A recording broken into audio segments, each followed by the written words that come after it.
آپ کی text book کے چیپٹر نمبر 9 گڈ سنوبر کی کہانی کی آج ریڈنگ کرتے ہیں۔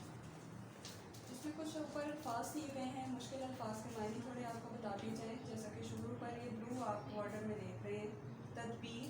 تدبیر کا مطلب تجویز، عیب، نقص یا پھر کوئی خرابی۔ تمتما اٹھنا، غصے سے سرخ ہو جانا۔ فرشتہ اجل، موت کا فرشتہ۔ الگوزہ، ایک قسم کا موسیقی کا آلہ کہہ سکتے ہیں آپ اس کو۔ مارگزیدہ، سانپ کا ڈسا ہوا۔ مارگزیدہ کا کیا مطلب ہوگا؟ سانپ کا ڈسا ہوا۔ پختہ، مضبوط، مکین، رہنے والے، کسی جگہ رہنے والے، کسی مکان میں یا کسی جگہ رہنے والے لوگوں کو مکین کہا جائے۔ نیچے اس کی ریڈنگ کی طرف آتے ہیں۔ محسن پور کے وسیع میدان میں بلوچوں نے اپنی بستی بنا رکھی تھی۔ اس بستی میں شروع سے آخر تک جھونپڑیاں تھیں جن میں بہت سے بلوچ خاندان رہتے تھے۔ محسن پور کے آس پاس کے علاقوں میں طاعون کی وبا پھیلی ہوئی تھی۔ طاعون چوہوں سے پھیلنے والے مرض کو کہا جاتا ہے وبا، بیماری۔ اس وبا نے سینکڑوں گھر اور 20 محلے تباہ کر ڈالے تھے۔ 20 یعنی بہت زیادہ۔ جو لوگ زندہ تھے ان کے سروں پر ہر وقت موت کا سایہ منڈلاتا رہتا تھا۔ موت کا سایہ منڈلانا یعنی چکر لگانا۔ موت کا سایہ منڈلانا کا مطلب چکر لگانا۔ لوگ اتنے خوف زدہ تھے، خوف زدہ کا مطلب ڈرے ہوئے تھے کہ کسی کے قدموں کی آہٹ بھی سنائی دیتی، آہٹ چلنے کی آواز، تو سمجھتے کہ بس فرشتہ اجل آ پہنچا۔ فرشتہ اجل، موت کا فرشتہ۔ کوئی گھر سے باہر نہ نکلتا کہ کہیں موت آ نہ دبوچے، یعنی موت نہ آ دبوچے، پکڑ لے، دبوچنا پکڑنا۔ لیکن موت نہ اندر دیکھتی ہے نہ باہر۔ جس کی قسمت میں مرنا جی لکھا ہے، وہ لاکھ پردوں میں چھپ کر بیٹھے تو بھی زندہ نہیں بچ سکتا۔ اس لیے بستیوں میں ہر وقت سناٹا سا رہتا، جیسے ہر شخص خاموش بیٹھ کر موت کا انتظار کر رہا ہو۔ اس کوہ کے عالم میں خاموشی میں، سناٹے میں، بلوچوں کی جھونپڑیاں البتہ ایسی تھیں جہاں زندگی کے آثار برابر نظر آتے تھے، آثار، نشانات۔ رات کے سناٹے میں کوئی نوجوان بلوچ الگوزے جیسے کہ آپ کو بتایا گیا ایک موسیقی کا آلہ ہے، الگوزے پر تان لگاتا یعنی اس پر کچھ گاتا۔ تان لگانا، گیت گانا، تو اس کی سریلی آواز دور تک سنائی دیتی۔ بلوچوں کا کہنا تھا کہ آنے والی موت کو ہم روک نہیں سکتے، وہ اس وقت آتی ہے جب اللہ کا حکم ہوتا ہے۔ پھر ہم موت سے خوفزدہ کیوں ہوں؟ خوفزدہ، ڈرا ہوا، اور کیوں موت سے پہلے ہی زندگی کو موت بنا لیں؟ لیکن آخر ایک دن ایسا آیا کہ موت بلوچوں کی جھونپڑیوں میں بھی پہنچ گئی۔ طاعون اتنی تیزی سے پھیلا کہ ساری بستی دیکھتے ہی دیکھتے موت کا شکار ہو گئی۔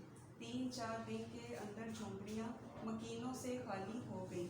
مکینوں سے خالی ہو گئی یعنی رہنے والوں سے، جو وہاں کے رہنے والے لوگ تھے ان سے خالی ہو گئی۔ بس ایک جھونپڑی ایسی تھی جس کے 2 ننھے مکینوں کو اللہ نے اپنی حفظ و امان میں رکھا۔ حفظ و امان یعنی اپنی حفاظت اور پناہ میں رکھا۔ ایک 12-13 برس کی بچی جس کا نام سنوبر تھا اور دوسرا اس کا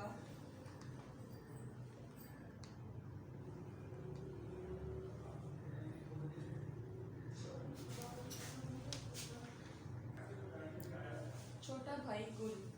اس بستی میں 2 چھوٹے بچے تھے، ایک سنوبر اور اس کا چھوٹا بھائی گل۔ اس سناٹے کے عالم میں دونوں معصوم سہمے ہوئے بیٹھے تھے کہ گل نے حسرت بھری نظروں سے بہن کی طرف دیکھا۔ حسرت بھری یعنی افسوس اور ارمان بھری نظروں سے بہن کی طرف دیکھا اور اپنے پیٹ پر ہاتھ رکھ دیا۔ سنوبر سمجھ گئی گل بھوکا ہے، اس نے اسے سہارا دے کر اٹھایا اور اس کی انگلی پکڑ کر قریب کی بستی کی طرف چل پڑی۔ چند 100 قدم کا فاصلہ انہوں نے یوں طے کیا جیسے کوئی بہت دور کی منزل طے کی ہو۔ بستی میں داخل ہوئے تو دیکھا کہ گلیاں اور سڑکیں ویران اور سنسان پڑی ہیں۔ دور دور تک کہیں آدم ذات کا نشان نہیں۔ آدم ذات یعنی کہ انسان کا نشان نہیں۔ مرنے والے مر گئے اور جو جیتے بچے وہ لاشوں کو بے گور و کفن چھوڑ کر نہ جانے کدھر نکل گئے۔ بے گور و کفن یعنی بغیر دفنائے اور کفن دیے۔ تبھی سنوبر گل کو سہارا دیے اللہ کے بھروسے پر آگے بڑھتی رہی۔ آخر دور ایک گھر سے دھواں نکلتا دکھائی دیا۔ اس نے دل میں ہمت اور قدموں میں طاقت پیدا کر دی۔ گرتے پڑتے اس طرف چلے، آخر کار ایک پختہ حویلی کے سامنے آ کے رکے۔ پختہ حویلی یعنی مضبوط حویلی کے سامنے آ کر رکے۔ دروازہ کھلا ہوا تھا۔ وہ گھر کے اندر داخل ہو گئے۔ دیکھا کہ سامنے مسہری پر ایک خاتون بیٹھی ہے۔ مسہری یعنی ایک اونچے پلنگ پر ایک خاتون بیٹھی ہے جو دیکھنے میں کسی امیر گھرانے کی بیگم معلوم ہوتی ہے۔ 3-4 بچے ان کی مسہری کے ارد گرد بیٹھے شاید کسی کھیل میں مگن ہیں۔ مگن کا مطلب مصروف ہیں۔ صنوبر آگے بڑھی، بیگم صاحبہ کو سلام کیا اور کہا، شکر ہے کہ آپ کو اور آپ کے بچوں کو اللہ تعالیٰ نے اپنی حفاظت میں رکھا۔ ہم دونوں بہن بھائی ہیں۔ اپنی ساری بستی میں ہم دونوں زندہ بچے ہیں۔ میرا چھوٹا بھائی بہت بھوکا ہے۔ اگر آپ اس کے لیے کھانے کا انتظام کر دیں تو آپ کی بہت بڑی عنایت ہوگی۔ عنایت مہربانی ہوگی۔ خاتون نے صنوبر کی بات سنی تو اس سے کہا، لڑکی، ہم تم دونوں کو کھانا بھی دیں گے اور کپڑے بھی۔ ہمارے یہاں آرام سے رہو اور گھر کا کچھ کام کاج کر دیا کرو۔ خاتون کی اس بات پر صنوبر کا چہرہ غصے سے تمتما اٹھا۔ غصے سے تمتما اٹھا یعنی غصے سے سرخ ہو گیا۔ وہ سمجھی کہ یہ عورت ہم دونوں کو غلام بنا کر رکھنا چاہتی ہے۔ بڑی سختی سے خاتون سے مخاطب ہوئی اور کہنے لگی، بیگم صاحبہ، آپ ہماری مجبوری سے فائدہ اٹھا کر ہمیں غلام بنانا چاہتی ہیں۔ آپ کو شاید یہ معلوم نہیں کہ ہم خوددار اور غیرت مند ماں باپ کی اولاد ہیں۔ ہم کام کرنے کو عیب نہیں جانتے، مگر غلام بن کر رہنا ہماری فطرت کے خلاف ہے۔ دونوں بہن بھائی پھر اس ویران جھونپڑی میں آ گئے، یعنی واپس اپنی جھونپڑی میں آ گئے۔ صنوبر نے گل کو تھپک تھپک کر سلا دیا۔ اس کی آنکھوں میں آنسو تھے اور دل میں طرح طرح کے خیالات کا ہجوم۔ اس حالت میں اسے نہ جانے کب نیند آ گئی۔ بہت دیر میں آنکھ کھلی تو دیکھا کہ گل، جسے وہ اپنی آغوش میں لے کر لیٹی تھی، آغوش یعنی گود میں لے کر لیٹی تھی، وہاں نہیں ہے۔ ہوا یوں کہ گل بہن سے چمٹ کر سو گیا تھا، مگر سخت پیاس کی وجہ سے جلد ہی اس کی آنکھ کھل گئی اور وہ پانی کی تلاش میں جھونپڑی سے باہر نکل گیا، گھومتا پھرتا۔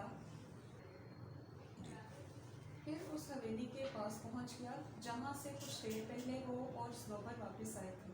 بیگم کے نوکروں نے اسے دیکھا تو اندر لے گئے۔ بیگم کے دل میں صنوبر کی باتیں تیر کی طرح لگی تھیں۔ اس نے گل کو دیکھا تو انتقام کی آگ بھڑک اٹھی۔ انتقام یعنی بدلے کی آگ بھڑک اٹھی۔ دل میں سوچا کہ اس مغرور لڑکی کے بھائی کو زندگی بھر غلام نہ رکھا تو میرا نام ظہیرہ نہیں۔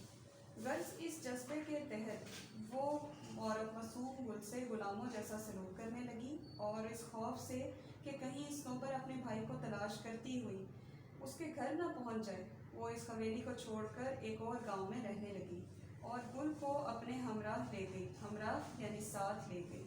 گل صبح سے شام تک ان مشکل کاموں میں مصروف رہتا جو ظہیرہ اس کے سپرد کرتی۔ وہ کام بھی کرتا اور دن بھر ظہیرہ کی بری بھلی باتیں بھی سنتا۔ ایسے موقعوں پر اسے صنوبر کی وہ بات یاد آتی کہ ظہیرہ ان دونوں کو غلام بنا کر رکھنا چاہتی ہے۔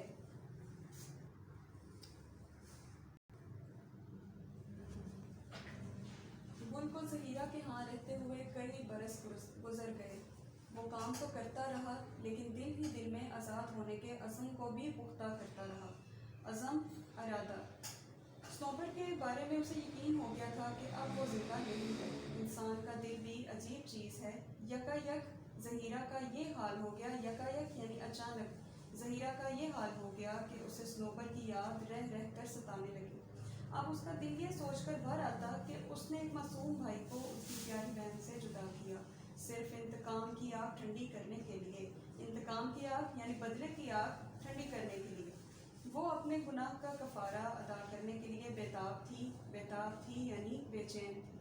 آخر ایک دن ایک تدبیر اس کے ذہن میں آئی۔ تدبیر کا مطلب تجویز۔